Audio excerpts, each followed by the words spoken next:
नमस्कार, बुलेटिन में आपका स्वागत है। आपके साथ मैं हूं जीनत सिद्दीकी। आज बेहद ही महत्वपूर्ण दिन है, विजय दिवस का हम जिक्र करेंगे और जिस तरीके से वॉर मेमोरियल की तस्वीरें आपको हम दिखा रहे हैं। आज विजय दिवस है। रक्षा मंत्री राजनाथ सिंह जो है यहाँ पर मौजूद हैं, तस्वीरें सामने आ रही वो हम आपको दिखा रहे हैं। तो आज कितना महत्वपूर्ण दिन है आप अंदाजा लगा सकते हैं। विजय दिवस जो है भारत मनाता है। 1971 में भारत पाकिस्तान के बीच जो जंग हुई जिसमें भारत जीता था और जो पूर्वी पाकिस्तान जो आज़ादी के बाद से ही पाकिस्तान में डिस्टर्ब था, बांग्लादेश की जो मांग कर रहा था, तो बांग्लादेश में आज के दिन को विजय दिवस के रूप में मनाया जाता है, और जबकि भारत में विजय दिवस के रूप में, और विजय दिवस पर वीरों को नमन किया जा रहा है। तस्वीरें हम आपको वॉर मेमोरियल से लगातार दिखा रहे हैं। तो वॉर मेमोरियल का अपना महत्व है, आप जानते हैं लंबे समय से इसकी मांग हो रही थी और भारतीय सैनिकों की याद में खास तौर से जो 1971 के युद्ध में शहीद हुए थे 3843 सैनिक, उनके सम्मान में अमर जवान ज्योति जो है वो बनाई गई थी। दो तस्वीरें हम आपको दिखा रहे हैं। वॉर मेमोरियल की तस्वीरें आप देख रहे हैं। विजय दिवस मनाया जा रहा है और मुक्ति दिवस, जिसे विजय दिवस भी बांग्लादेश में कहा जाता है, और यहाँ पर मुख्य अतिथि के तौर पर भारत के राष्ट्रपति रामनाथ कोविंद जो हैं वो पहुंचे हुए हैं और उनका भव्य स्वागत जो है किया गया। और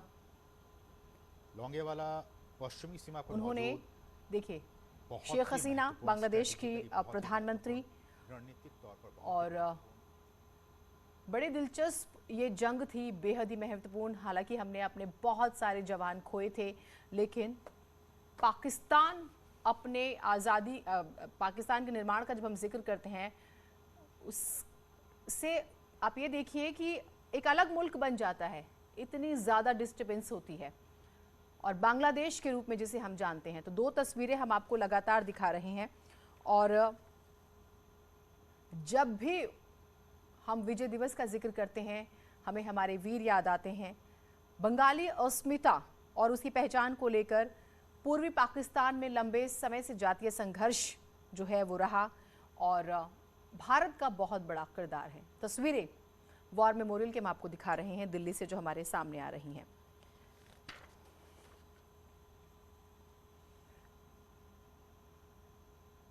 ये बात सच है कि दुनिया की सबसे ताकतवर सेनाओं में से हमारी एक है भारतीय सेना।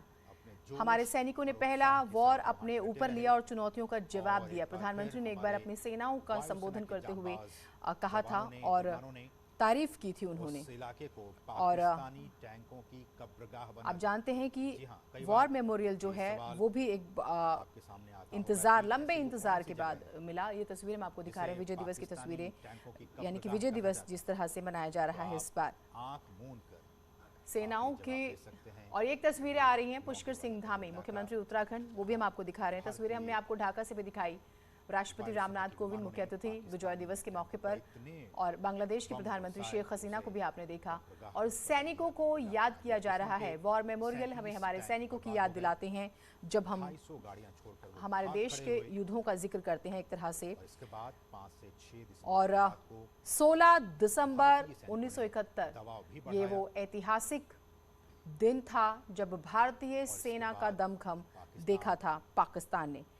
पूर्वी पाकिस्तान स्वतंत्र होता है और बांग्लादेश के नाम से जाना जाता है। और उस दौर के जब हम सेनाओं का जिक्र करें, कमांडर्स का जिक्र करें, तो भी बड़ी दिलचस्प कहानियां आपको सुनने को मिलेंगी। लेकिन पाकिस्तान की उथल पुथल जो थी पाकिस्तान में, आप जानते हैं उससे किस तरह से डिस्टर्बेंस थी और भारत को किस तरह से उम्मीद भरी नजरों से देखा जा रहा था। तो भारत का बेहद ही महत्वपूर्ण रोल रहा, और जिस वजह से बांग्लादेश अस्तित्व में आया जिसकी हम बात कर रहे हैं। और बहुत ही महत्वपूर्ण किरदार रहा इंदिरा गांधी जी का उस दौर में, जिस तरह से उन्होंने संभाली चीजें। और इसके लिए कराची बंदरगाह पर मौजूद पाकिस्तानी नौसेना के मुख्यालय का रास्ता रोकना था। ये बहुत ही महत्वपूर्ण काम था। 3 दिसंबर को क्या हुआ? 3 दिसंबर को ये हुआ कि भारतीय नौसेना ने बॉम्बे से दीव तक का, दीव आप समझ सकते हैं हमारे पश्चिमी छोर पे है, बॉम्बे से दीव तक का सफर तय किया। 4 दिसंबर सीएम पुष्कर सिंह धामी आज हरिद्वार दौरे